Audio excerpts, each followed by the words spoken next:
Bien, pues entonces es el cuarto episodio de la serie Hebreos, no te rindas, y el día de hoy se llama Admiradores e imitadores del mejor. Admiradores e imitadores del mejor. Y miren, es muy interesante porque en realidad aquí en Hebreos 3 del 1 al 6, que es lo que acabamos de leer, parece un trabalenguas en Reina Valera 1960. Está medio confuso el lenguaje para entender qué es lo que dice. A veces es bueno poder leerlo en algunas versiones modernas como para entender qué es lo que está diciendo, ¿no? Y pues bueno, el título por sí mismo ya nos dice de qué es lo que vamos a hablar este día, y creo que es una reflexión muy bonita. Fíjense que la reflexión de la semana pasada, de la vez pasada, que era acerca de no tocar la puerta, de las cuestiones oscuras, de oscuridad. Inmediatamente después de que lo predicamos recibimos un llamado con algunas personas que tenía que ver con estas situaciones, ¿no? Y cómo a veces las personas buscan salidas equivocadas. Y pues bueno, espero que esta palabra el día de hoy también el Espíritu Santo toque los corazones de ustedes para poder ya sea tomarla para ustedes o compartirla con alguien. Bueno, sin más preámbulo, vámonos de lleno al primer punto. El primer punto del día de hoy es: ¿a quién admiras? ¿A quién admiras? Yo no sé si ustedes admiran a alguien, si tienen admiración por alguna persona en particular, si hay alguna persona que haya impactado su vida de forma positiva, tanto así que hayan dicho: yo quiero imitar a esta persona, yo quiero seguir a esta persona, yo quiero ser como él o yo quiero ser como ella. En la vida es importante tener referentes positivos, es importante tener personas que guíen nuestra vida, nuestra vocación. Yo recuerdo cuando yo era niño que mi mamá siempre escuchaba la radio en las mañanas, y como iba en el turno matutino, pues siempre yo amanecía escuchando la radio. Y alguna vez cuando yo tomé la decisión de querer estudiar ciencias de la comunicación, periodismo, locución, uno de mis tíos me dijo: ¿hubo alguien que a ti te impactó tu vida, que dijiste yo quiero ser como ese locutor o como ese periodista que sale en la radio? Y en ese momento yo muy torpemente dije no, pero no me daba cuenta que como yo había nacido envuelto de ese ambiente radial que todo el tiempo estaba escuchando la radio, pues estaba acostumbrado a las voces de las personas que salían en la radio. Pero en realidad sí hubo muchos de ellos que impactaron mi vida y que yo dije: yo quiero ser como esta persona, no quiero llegar algún día a tener un programa que la gente también me escuche como los escuchamos a ellos, ¿no? Y es importante en la vida tener referentes, porque las personas que son referentes te dan luz en tu vida, y en cuanto más referentes tienes tú en tu vida, más iluminado puede estar tu camino por donde tú andas. A veces no sabemos como para dónde ir, y cuando tú tienes más luminarias en tu camino, te alumbran más y puedes tomar mejores decisiones. Mi comediante favorito, Woody Allen, decía: todos copiamos, así que si tú le vas a copiar, cópiale a los mejores. Siempre cópiale a los mejores. Por eso es importante iluminar nuestra vida con estas personas que sean buenas influencias para nosotros, que nos traigan cosas positivas. Y siempre hay personajes así importantes, ¿no? Preguntándole a la computadora quiénes son de los personajes más admirados a nivel mundial, la computadora me daba una lista de referentes internacionales de todos los ámbitos, de la política, gente de la religión, gente de las artes, de los espectáculos, de los deportes, y me decía entre otros, dice: mira, actualmente de los más admirados, por ejemplo, sigue en la lista Nelson Mandela, este líder africano, ¿verdad?, que fue de gran ayuda a los derechos humanos. Gandhi sigue en la lista de los más admirados. Mahatma Gandhi, un pastor bautista que casi nadie dice que era pastor bautista. Martin Luther King, que luchó por la defensa de los derechos de la gente negra en Estados Unidos. La Madre Teresa de Calcuta, aunque nos pese a nosotros como evangélicos, ay, ¿cómo decirle madre? Ay, no, pues la Madre Teresa de Calcuta está en la lista de las personas más admiradas. El Papa Francisco está en esa lista también. Aunque igual, digamos así, como que el Papa Francisco pues es un referente mundial para muchas personas. Una jovencita muy famosa también, ella, Malala, también defensora de los derechos humanos y de las mujeres. Angela Merkel, esta alemana, ¿verdad? Cristiano Ronaldo está en la lista también. Digo, Cristiano Ronaldo y Lionel Messi, todos los niños y todos los adolescentes quieren ser o Cristiano Ronaldo o Lionel Messi, ya está ahí a veces ahí como encontronazo entre un equipo y el otro, ¿verdad? O eres de uno o eres del otro. Entre Messi y Cristiano Ronaldo hay esa lucha. En el espectáculo, por ejemplo, me decía Taylor Swift, ahora que va a venir a México. Es una mujer muy admirada, no solamente por la música que hace, sino también porque hace defensa de los derechos humanos. Y Taylor Swift tiene tantos fans que estaba viendo una noticia que decían que va a provocar un sismo con sus presentaciones en la Ciudad de México. Un sismo muy bajito, que no se va a sentir, que no va a afectar mucho, de unos 2 puntos en la escala de Richter, pero va a provocar un sismo porque la sigue cantidad de gente a Taylor Swift, ¿no? Serena Williams, extenista, que también es defensora de los derechos humanos. Emma Watson, que salió en las películas de Harry Potter, hacía de Hermione. Y Dwayne Johnson, alias La Roca, ex luchador, ahora convertido en actor. También es muy famoso, ha salido en muchas películas. Yo recuerdo ahí un meme que decía, y Dios le dijo a Moisés, pégale a La Roca, pero sale ahí el luchador La Roca y dice Moisés, ay, cada día Dios me pide cosas más difíciles, ¿no? Son actores, son artistas, deportistas que están a nivel mundial como de las personas más admiradas. Y seguramente, además de estos artistas, además de estos famosos, en nuestra vida hay nombres de personas que a lo mejor no son tan reconocidas a nivel internacional o mundial, pero que quedaron inmortalizados en nuestras vidas. El domingo, en el culto de aniversario, la pastora Sabdiel, por ejemplo, nos compartió 2 nombres, ¿verdad? ¿Quiénes eran? ¿Alguien recuerda qué nombres dijo la pastora Sabdiel? ¿La hermana qué? Cuquita y el hermano Sabino, ¿no? El hermano Sabinito. Estaba mencionando esos nombres. ¿Por qué estos nombres quedan en nosotros? ¿Por qué se quedan en nosotros esas influencias de estas personas? Podemos decir, ¿mande, hermana? Por su testimonio, su ejemplo, la congruencia que hay entre los hechos y las personas, entre los hechos y los dichos de estas personas, ¿no? Nos muestran el camino a través de esos aprendizajes significativos, cosas que nos enseñan, que se nos quedan muy grabadas en la mente y en el corazón. Y además, aunque algunos políticos se opongan, son personas que nos mueven a lo aspiracional y que nos hacen decir, yo quiero ser, cuando yo crezca quiero ser como esa persona, yo quiero aspirar a ser como esta persona. Y es lo que deseamos al ver a esta gente que con su buen ejemplo nos dice hacia dónde ir. Por eso la primera pregunta, el primer punto es, ¿a quién admiras tú? ¿A quién admiras tú? Porque en el mundo bíblico, en la época de Jesús, en la época de los apóstoles, en la época en que se escribió la carta a los hebreos, pues los judíos tenían muchos referentes hacia los cuales ver dentro de la Biblia, ¿no? En la Biblia vemos personajes muy polémicos, muy tóxicos, y también vemos personajes un poquito más saludables en su personalidad, a los cuales podía a lo mejor la gente de aquella época querer parecerse. Yo creo que la gente de la época del Nuevo Testamento, por ejemplo, podía decir, yo quiero ser tan sabio como Salomón, o yo quiero ser tan valiente y tan fuerte y tan adinerado como el rey David, ¿no? Tenían esos referentes y decían, yo quiero ser como ellos. Pero había un solo personaje en el que era seguro que si tú le preguntabas a cualquier judío de cualquier lugar, te iba a decir la misma respuesta. ¿A quién admiras tú? ¿A quién te gustaría parecerte a ti? Y ese personaje era Moisés.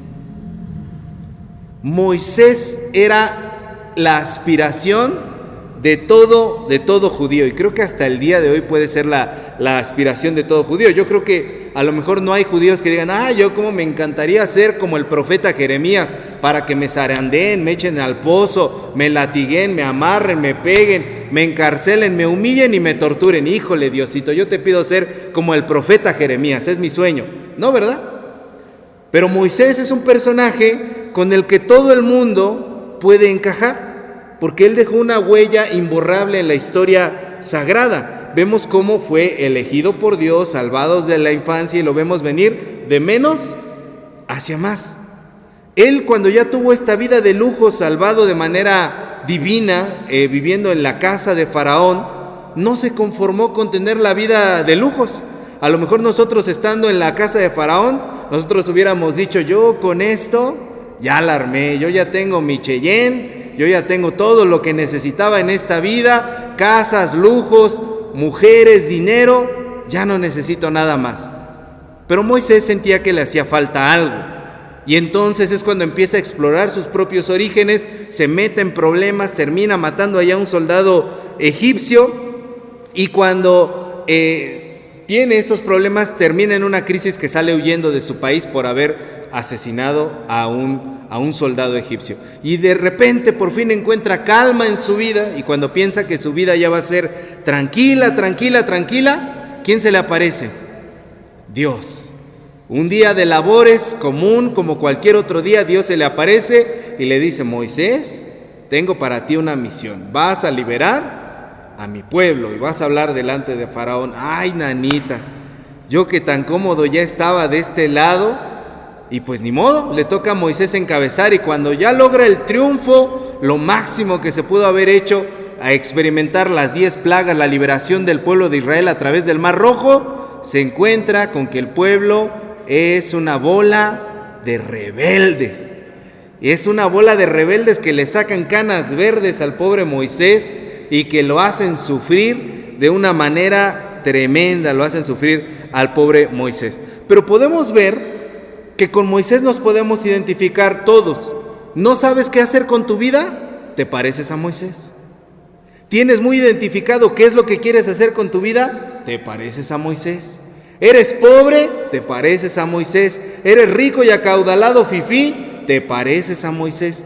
Todos en algún momento de la historia de Moisés podemos encajar con ese gran líder que él fue, ese gran hombre de Dios. Entonces es un ser, una persona admirada por todos desde la antigüedad. Y por eso en este pasaje de Hebreos 3, del 1 al 6, ese es el planteamiento que el autor de la carta de los Hebreos dice: yo sé que ustedes admiran a Moisés. Es importante admirar a alguien. Qué bueno que admiran a Moisés. Yo veo que ustedes quieren muchísimo a Moisés, pero les quiero decir algo más. Ahí entonces el autor de la carta de los Hebreos no regaña a los hebreos por admirar a Moisés, sino que les dice que es importante poder tener referentes y poder conocer esto, ¿no? La vida de alguien más. Es muy importante poder admirar a alguien, pero es también muy importante cuidar a quien admiramos, sobre todo en nuestra sociedad. Y en nuestra sociedad es bien delicado ver a quién admiramos, porque lamentablemente vivimos en una sociedad en donde a lo bueno le llaman malo y a lo malo le llaman bueno, y entonces la gente anda admirando a políticos corruptos y hasta los defiende. No, yo voy con los del partido fulano. Pues ¿qué te pagan? ¿Tú comes de allí? ¿Estás de veras de ahí? ¿Depende de tu vida como para que te estés peleando con tus familiares por estar defendiendo a los políticos que son unos corruptazos, a los cuales tú no les importas en lo más mínimo? No hables de mi candidato, no hables de mi gobernador, no hables de mi presidente, porque él es santo, inmaculado, bendito. Dios mío, sal de ahí, de la enajenación, de que a quien quiera, que a cualquier color que tú le vayas, no les importas. Tú para ellos eres un voto y ya.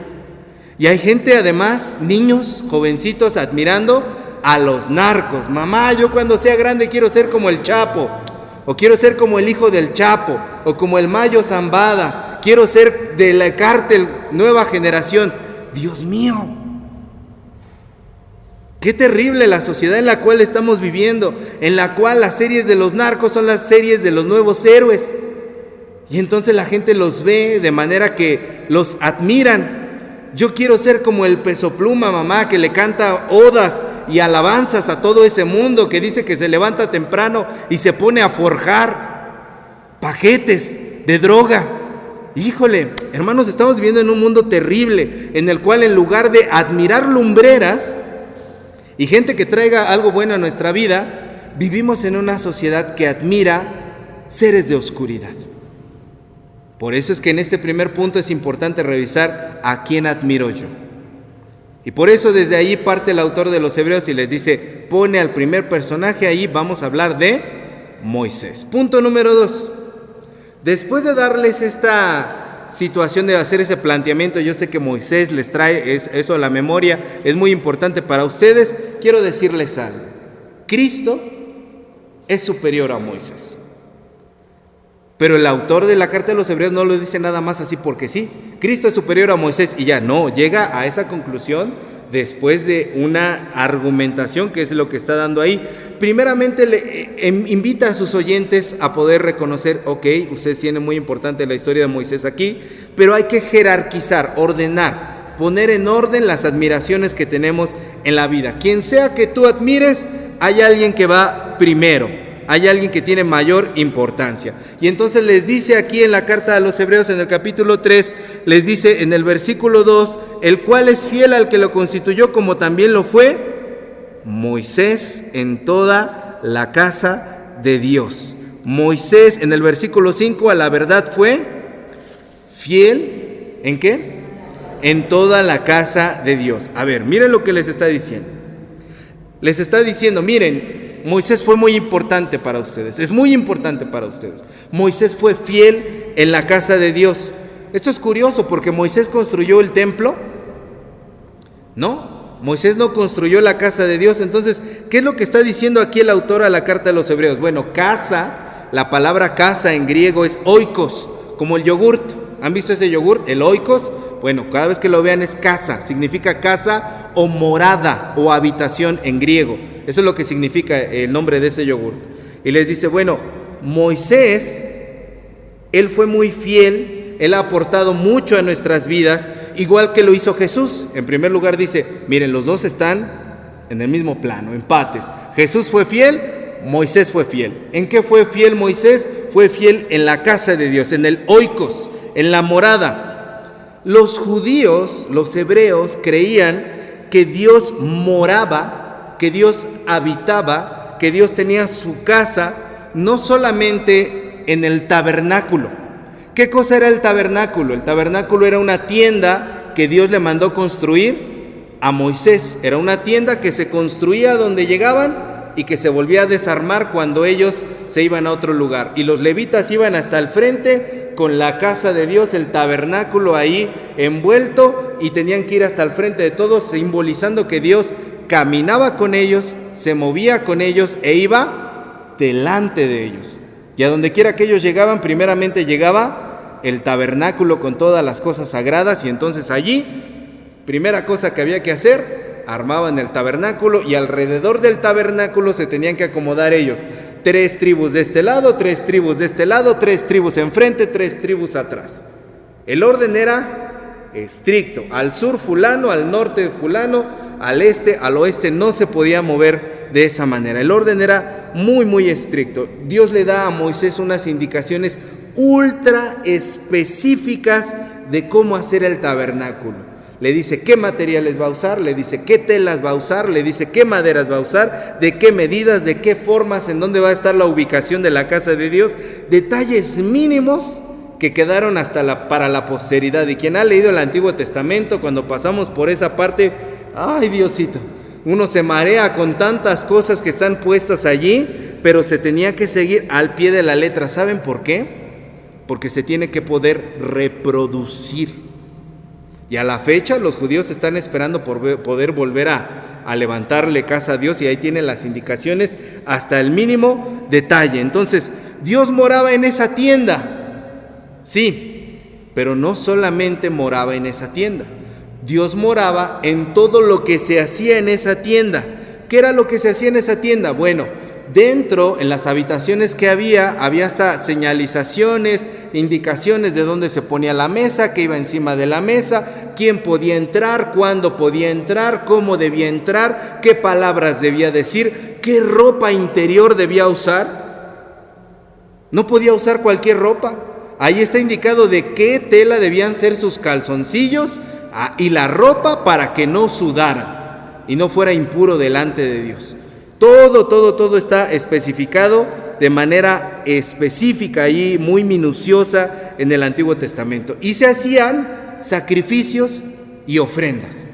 Y las indicaciones de cuánto debía pesar algo, qué animales se debían sacrificar, de qué manera, qué materiales se recibían, qué materiales no. Había reglas estrictas, nada de que, ay, pásamela hoy, Moisés, ¿cómo ves? No. Con Dios no se juega. Había que ser estricto en esas cosas. Y todo eso era donde Dios moraba. Entonces, cuando dice que Moisés fue fiel en la casa de Dios, a eso se está refiriendo, a todo eso. Todo ese sistema tan complicado era responsabilidad de Moisés.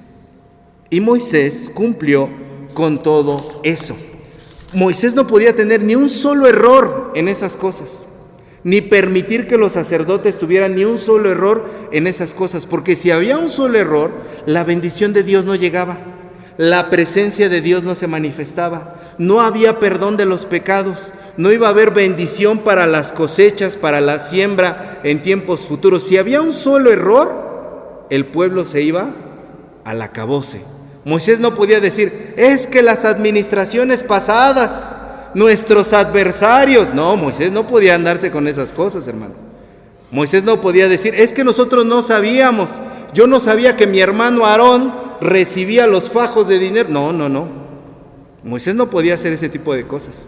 Tenía que estar estricto en todas las cosas que sucedían. Por eso, cuando el autor de la carta de los Hebreos elogia a Moisés y dice, Moisés fue fiel en todo en la casa de Dios, a eso se está refiriendo. Era una labor titánica, era una labor gigantesca, era una labor enorme, era una labor muy grande, muy admirable.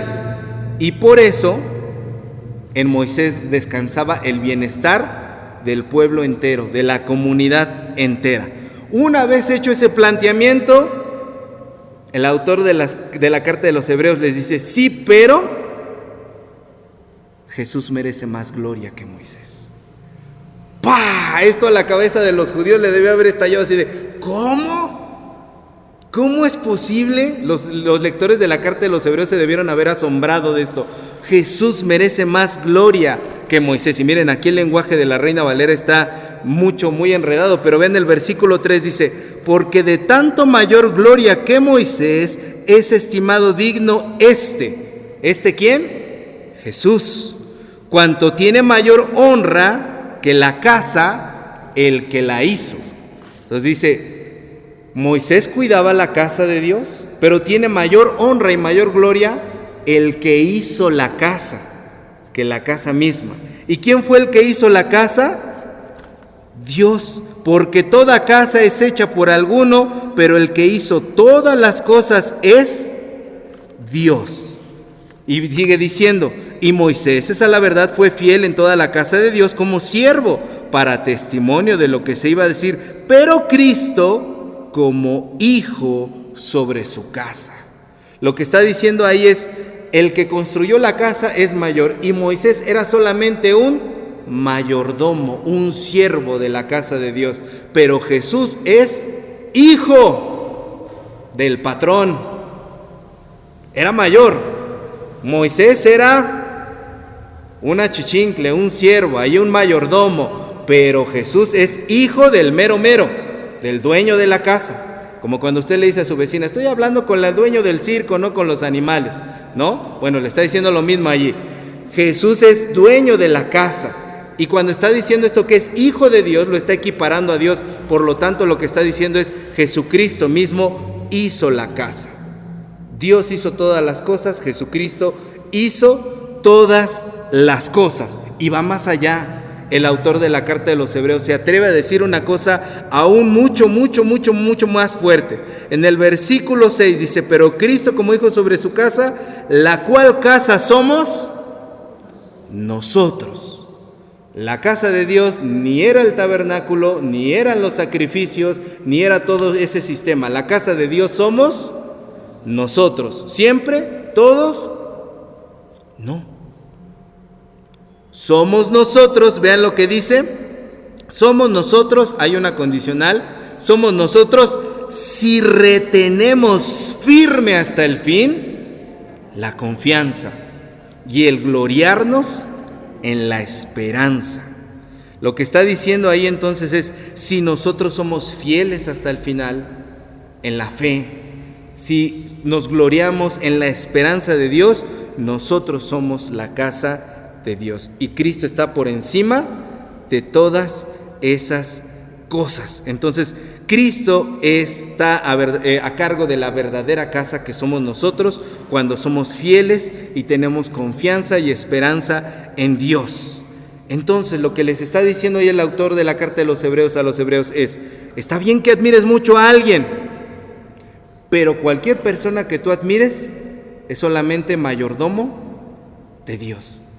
Si tú admiras a un defensor de los derechos humanos, ¡qué bueno! Pero el mayor defensor de los derechos humanos es Dios. Admiras a una mujer que defiende los derechos de las mujeres, ¡perfecto! Pero el que defiende el derecho de las mujeres es Dios. A quien sea que tú admires, inmediatamente tienes que voltear la vista hacia arriba para ver quién está por encima de esa persona y quién sostiene a esa persona. Sea un artista, sea un deportista, sea un activista, sea un maestro en tu vida. Recuerda a quién admiras. La persona que tú pensaste en el primer punto, yo admiro a fulanito, yo admiro a sotanito. ¿Quién estaba encima de esa persona? Dios, todo el tiempo.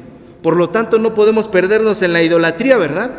Todos somos aprendices, todos somos alumnos. Yo admiro un montón de personas, pero encima de esas personas está Cristo. El que admira a otros sin admirar a Cristo y sin voltear a ver al que está encima de ellos es un idólatra. Y tú lo puedes ver. Es que el pastor fulano, ¿y tú cómo has crecido en tu vida? ¿Volteaste a ver al Cristo que estaba encima del pastor fulano? No, pues no. Yo nada más lo admiro a él. Eres idólatra.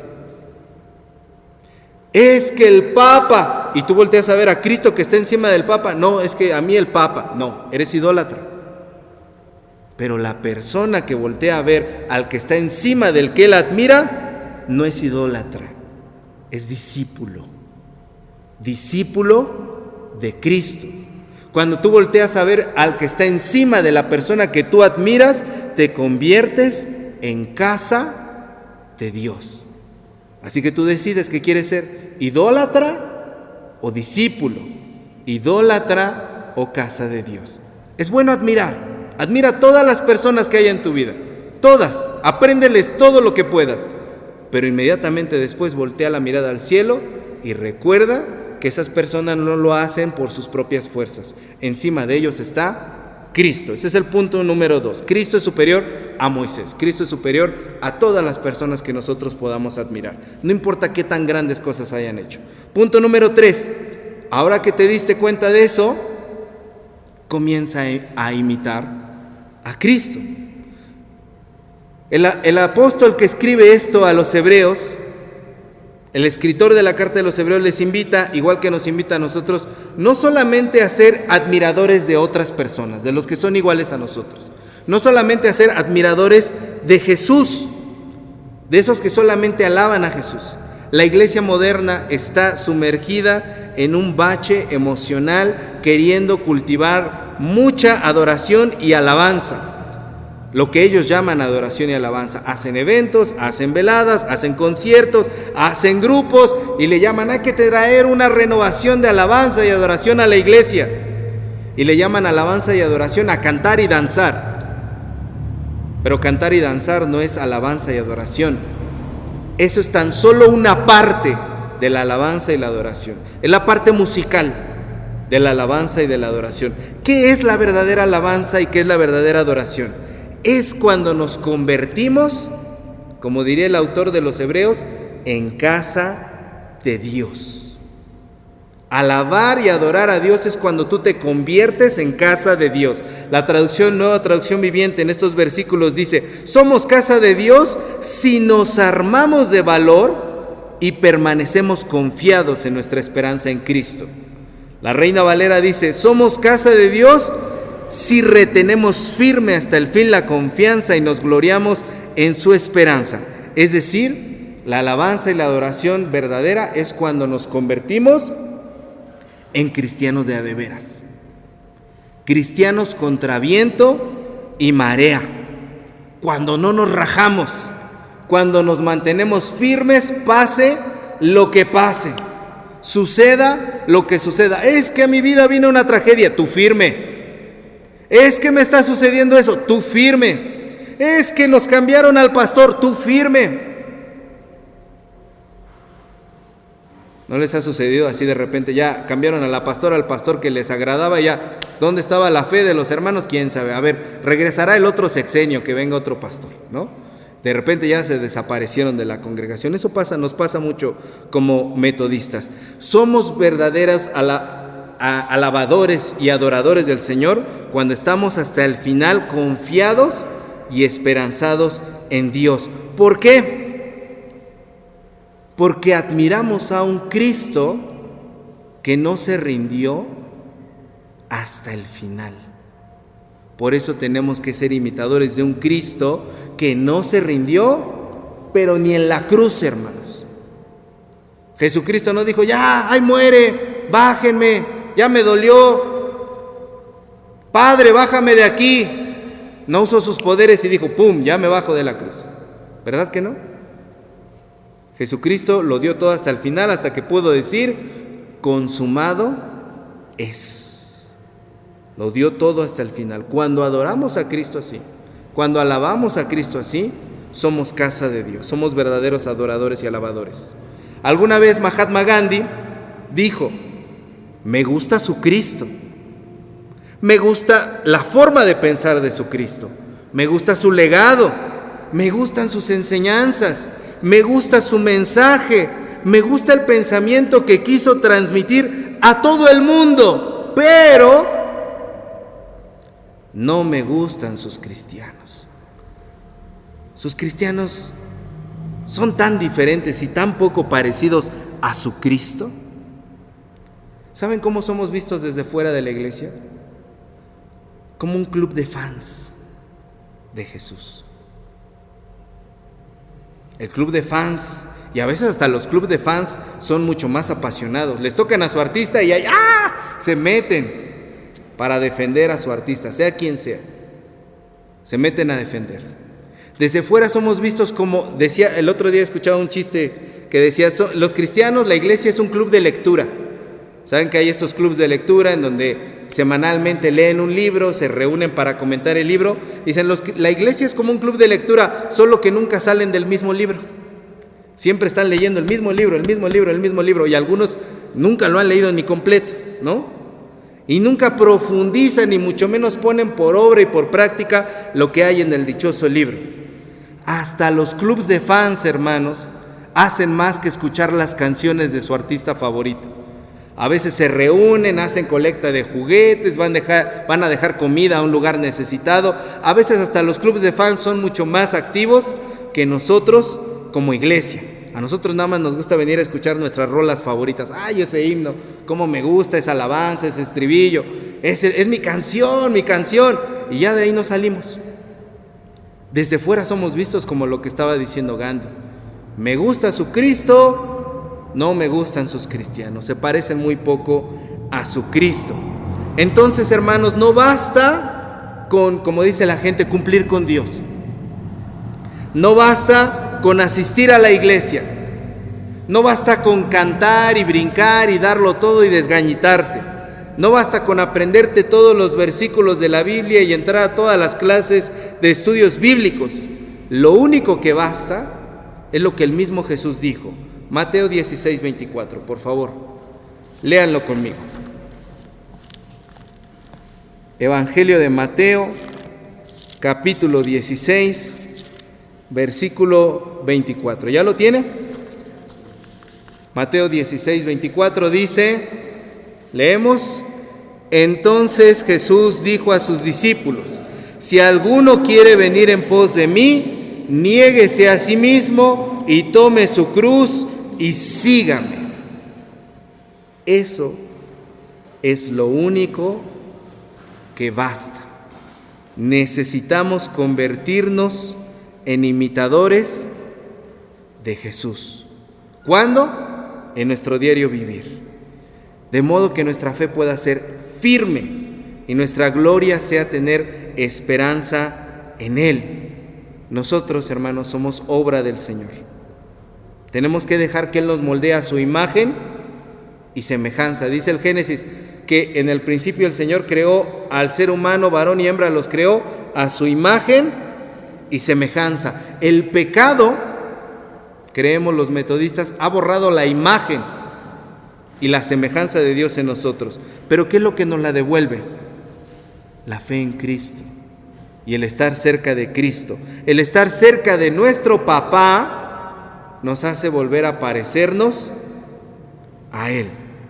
Entonces, así como cuando admiramos a alguien, tomamos rasgos de esa persona, ideas de esa persona, modos de esa persona, palabras de esa persona, del mismo modo, hoy la carta de los Hebreos nos ayuda a contemplar a Jesús, a admirar a Jesús y poder imitar a Jesús. Ese es el mensaje que está escondido en estos 6 versículos tan sencillos y tan profundos del capítulo 3 de los Hebreos, que terminemos siendo admiradores e imitadores del mejor. Si le vas a copiar a alguien, cópiale al mejor. Y el autor de los Hebreos en 6 versículos nos dice, pero el mejor no es Moisés, el mejor es Cristo, Cristo Jesús. Entonces, ¿tú estás dispuesto a hacer realidad esa imitación del Señor en tu vida? Hebreos, no te rindas. Todavía no eres como Cristo, todavía no soy como Cristo, todavía no somos como Cristo.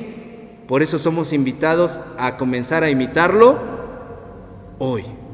Hoy es el día para parecerse más a Jesús. Hoy es el día para comenzar a imitar más a Jesús. ¿Por qué puedes comenzar tú, hermana? ¿Por qué puedes comenzar tú, hermano? Ese es el desafío que se nos lanza el día de hoy. Admiradores e imitadores del mejor. Amén. Póngase de pie, vamos a orar.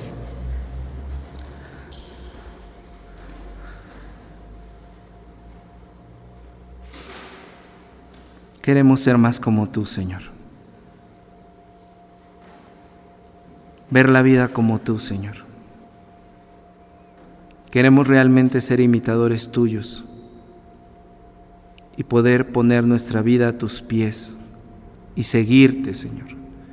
Tomar nuestra cruz y parecernos más a ti. Que la gente pueda ver, Señor, ese parecido contigo. Que tú nos ayudas, Señor, a encontrar nuestra verdadera personalidad y realmente quiénes somos y cuál es el destino y el rumbo y el propósito de nuestras vidas. Solo tú, Señor, nos puedes ayudar. Si estamos perdidos en nuestro camino de vida, Señor, ayúdanos a encontrarnos. Si sabemos, Señor, hacia dónde dirigirnos, ayúdanos a ambicionar más en ti, Señor. Más ser como tú, más crecer, Señor, en ti. Y, Señor, si aún no nos hemos decidido a seguirte, muéstranos el camino y que hoy, al mirarte a ti, Señor, y recordar las buenas enseñanzas que otros han dejado en nosotros, podamos ver que tu mano, Señor, siempre estuvo actuando a través de esas personas para traernos a ti. Señor, queremos parecernos a ti. Ayúdanos en el nombre de Jesús. Amén.